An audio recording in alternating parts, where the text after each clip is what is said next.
এবার ভয়ঙ্কর বিস্ফোরণে কেঁপে উঠল পাকিস্তান। আন্তর্জাতিক স্তর রীতিমতো চমকে গেছে আজকের এই বিস্ফোরণের খবরে, কারণ এক্ষেত্রে পাকিস্তানের অন্যতম বৃহৎ এক মসজিদকে টার্গেট করা হয়েছে। এই ঘটনাটি ঘটেছে আজকে পাকিস্তানের শেহজাদ টাউন এলাকায়। সেই অঞ্চলের যে মসজিদ, যার নাম শিয়া মসজিদ, সেখানে আত্মঘাতী বোমা হামলা চালানো হয়, যার ফলে এখনো অবধি, আমি আবার বলছি, এখনো অবধি মৃতের সংখ্যা 200 জনের বেশি। অফিসিয়াল পাকিস্তান সরকার জানিয়েছে 69 জনের মৃত্যু হয়েছে এবং আহত প্রায় 150 জনের বেশি। তবে ধরে নেওয়া হচ্ছে বিভিন্ন আনকনফার্মড নিউজ অনুযায়ী যে 200 জনের উপর কিন্তু এখনো অবধি একটি বোমা হামলায় খতম হয়ে গেছে এবং এর হামলার দায় এখনো কোনো সংগঠন কিন্তু স্বীকার করেনি। পাশাপাশি যে তথ্য সামনে এসে সেখানে বলা হচ্ছে যে প্রাথমিকভাবে যে আত্মঘাতী বোমারুকে ব্যবহার করা হয়েছিল, তিনি নাকি পাকিস্তানের সেই মসজিদের সামনে গিয়ে দাঁড়ান এবং প্রাথমিকভাবে পাকিস্তানের যে সিকিউরিটি গার্ড ছিলেন মসজিদের, তাকে নাকি আটকানো হয়।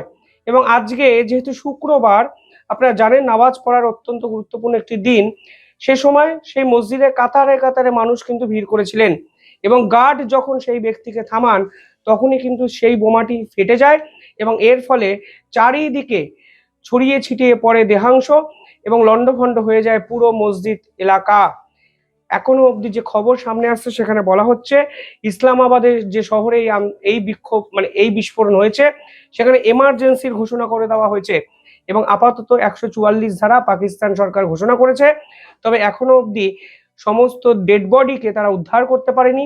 কিভাবে এই হামলা চালানো হলো তার কিন্তু হদিশ পাকিস্তান সরকারের কাছে নেই। পাকিস্তানের যা টাইমস অফ ইসলামাবাদ পরিষ্কার রিপোর্ট করেছে যে এই গার্ডের সামনে এসে যখন বোমারু দাঁড়ায় তখন গার্ড প্রাথমিকভাবে সন্দেহ প্রকাশ করলেও এই হামলাকে কিন্তু থামাতে পারেনি। যারা আহত হয়েছেন তাদেরকে Pakistan institute of medical college এবং পলিক্লিনিক হসপিটাল, এই দুটো জায়গায় কিন্তু স্থানান্তরীকরণ করা হয়েছে।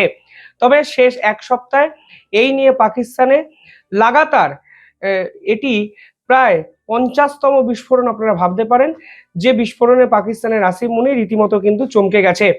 ঠিক দুদিন আগে পাকিস্তান আরো একটি অভূতপূর্ব ঘটনার সাক্ষী ছিল, আপনারা জানেন, যেখানে বালুচিস্তান লিবারেশন আর্মির একাধিক বিক্ষোভকারী পাকিস্তানের সেনাবাহিনী সদস্যদের খুঁজে খুঁজে কিন্তু খতম করেছে এবং তথ্য বলছিল যে 14টি জায়গায় আক্রমণ চালানো হয়েছিল 40 ঘন্টার মধ্যে এবং এক্ষেত্রে আইইডির ব্যবহার করা হয়েছিল, গাড়ি বোমার ব্যবহার করা হয়েছিল, মাল্টি সাইট স্ট্রাইক ক্যাপাবেল বিভিন্ন রকম উইপেন ব্যবহার করা হয়েছিল এবং সবথেকে ইম্পর্টেন্ট হলো 2জন মহিলাকে আত্মঘাতী বোমারু হিসাবে ব্যবহার করা হয়েছিল, যার একজনের নাম আসিফা মেঙ্গেল এবং অন্যজনের নাম কিন্তু হাওয়া বালোচ।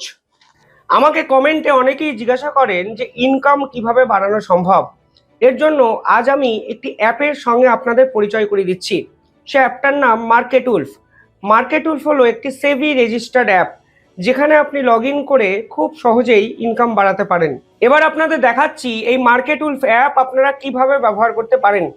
দেখুন, প্রথমে আমি পিন দিয়ে এই অ্যাপে লগ ইন করলাম। এখানে দেখাচ্ছে ফলো ট্রেন্ড অপশান, যেখানে মার্কেটে প্রফিটেবল ট্রেন্ডগুলোই আপনাকে শুধু দেখাবে। এবার একটা ক্লিকেই আপনি এখান থেকে ট্রেন্ড খুব সহজে ক্লিক করে ফলো করতে পারেন। এখানে আপনি খুব ছোট অ্যামাউন্ট ইনভেস্ট করে ট্রেডিং শুরু করতে পারেন। মার্কেটে বাকি অ্যাপে ইনভেস্টমেন্ট আপনাকে 3 গুণ বেশি করতে হয়। এখানে আছে স্টপ লস অপশান, যা আপনার ক্ষতি আটকায়। যদি আপনার ক্ষতি একটি নির্দিষ্ট লেভেলে পৌঁছে যায় তাহলে এই অ্যাপটি অটোমেটিকলি বন্ধ করে দেবে আপনার ইনভেস্টমেন্ট। এই অ্যাপের ব্রোকারেজ ফি মার্কেটের অন্য অ্যাপের থেকে অনেকটাই কম। দেখুন, ট্রেন্ডটি প্রফিট অনুযায়ী চলছিল।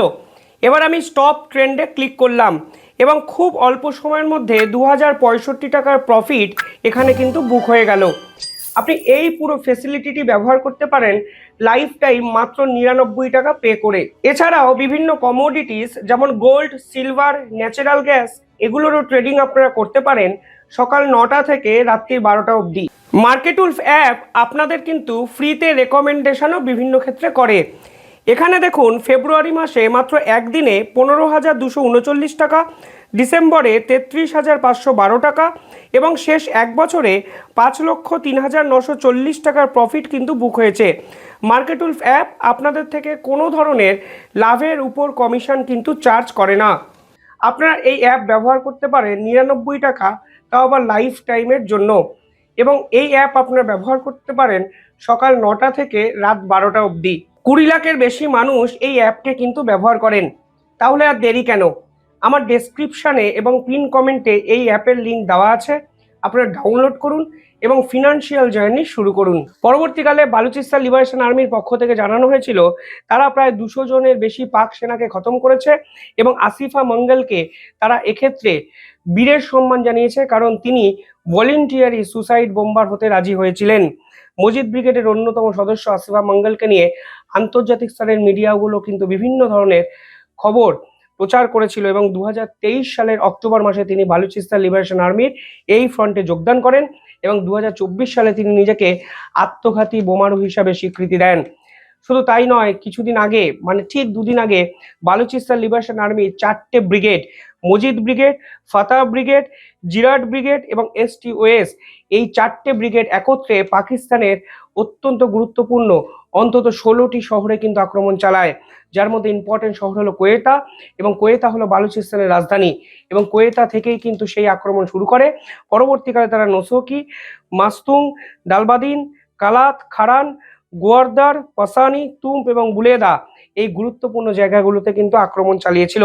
পরবর্তীকালে পাকিস্তান সরকার পরিষ্কার বলেন যে বালুচিস্তান লিবারেশন আর্মির এই আক্রমণ শুধুমাত্র সেনা ঘাঁটিকে ওড়াতে তারা করেছে তা নয়, পাকিস্তানের ISI এর সদর দপ্তরকেও কিন্তু উড়িয়ে দিয়েছিল। তারা ভারতের দিকে দায় ঠেলেছে, তারা বলেছেন এর পিছনে ভারত আছে, ভারতের ফান্ডিং জড়িত। কিন্তু আজকের এই ঘটনার পর পাকিস্তান সরকারের বলার মতো কিন্তু কিচ্ছু থাকলো না, কারণ এই ঘটনা পাকিস্তানের ইতিহাসে সব থেকে অন্ধকার সময় হিসাবে চিহ্নিত থাকবে, যেখানে একটি বোমা হামলায়, একটি বিস্ফোরণে প্রায় 250 জন থেকে 300 জন এখনো অবধি যে খবর মৃত্যুর মুখে কিন্তু ঢলে পড়েছে। আর এখানেই কিন্তু প্রশ্ন উঠে যায় আসিম মুনিরের ভবিষ্যৎ নিয়ে। যে আসিম মুনির পাকিস্তানের সাধারণ মানুষকে সুরক্ষিত করতে পারেন না, সেই আসিম মুনির কথায় কথায় ভারতকে পারমাণবিক হামলার হুমকি দেন। যে আসিম মুনির বালুচিস্তান লিবারেশন আর্মির মতো একটি বিদ্রোহী গোষ্ঠীকে থামাতে পারে না, সেই আসিম মুনির ভারতকে জয় করার স্বপ্ন দেখেন। যেই আসিম মুনির দিনের পর দিন বালুচিস্তান লিবারেশন আর্মির পাশাপাশি তেহরিকি তালিবানের একটা আন্দোলনও থামাতে পারেননি, তার একাধিক সেনাঘাঁটিকে তছনছ করে দেওয়া হয়েছে, ডেরা ইসমাইল খানের যে ডিজেল পাইপলাইন সেটাকে ধ্বংস করে দেওয়া হয়েছে, সোনা খনি যেটা বালুচিস্তানের অন্যতম গুরুত্বপূর্ণ সম্পদ, যেখানে চাইনিজ ইঞ্জিনিয়াররা কাজ করেন, মাটির তলা থেকে খনিজ দ্রব্য তারা তুলে এনে বিশ্বজুড়ে বিক্রি করার ছক যেখান থেকে শুরু হয়, সেই ইসমাইল যে ডেরা, সেই ডেরা যখন সম্পূর্ণভাবে ধ্বংস করে দিয়েছে বালুচিস্তান লিবারেশন আর্মি, তখন কিন্তু এই আসিম মুনির কিছু করতে পারেন না। অথচ তিনি দিনের পর দিন কাশ্মীরকে নিয়ে উস্কানি দেন, কাশ্মীর সমস্যা সমাধান না করে কাশ্মীরকে জোর করে দখল করতে চান এবং ভারতের অংশ সেই কাশ্মীরকে দিনের পর দিন দখল করার দিবাস্বপ্ন দেখেন।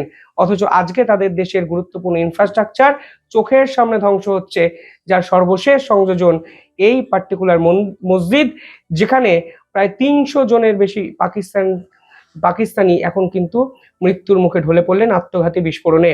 যাই হোক, কিভাবে দেখছেন আপনারা পুরো বিষয়টি কমেন্টে জানাবেন। দেখতে থাকুন দ্য ইন্ডিপেন্ডেন্ট বেঙ্গল। তবে শেষ করার আগে মনে রাখবেন, মার্কেট উলফ অ্যাপ ব্যবহার করা অত্যন্ত সহজ ও সিকিউর। 2 মিলিয়ন মানুষ এই অ্যাপটিকে ব্যবহার করেন। অ্যান্ড্রয়েড এবং iOS দুটো ভার্সনে এই অ্যাপটি কিন্তু পাওয়া যায়। তাহলে আর দেরি কেন? আমার ভিডিওর পিন কমেন্ট এবং ডেসক্রিপশনে অ্যাপের লিঙ্ক দিয়েছি, ডাউনলোড করুন এবং ট্রেডিং জার্নি শুরু করুন। দেখতে থাকুন দ্য ইন্ডিপেন্ডেন্ট বেঙ্গল। ধন্যবাদ।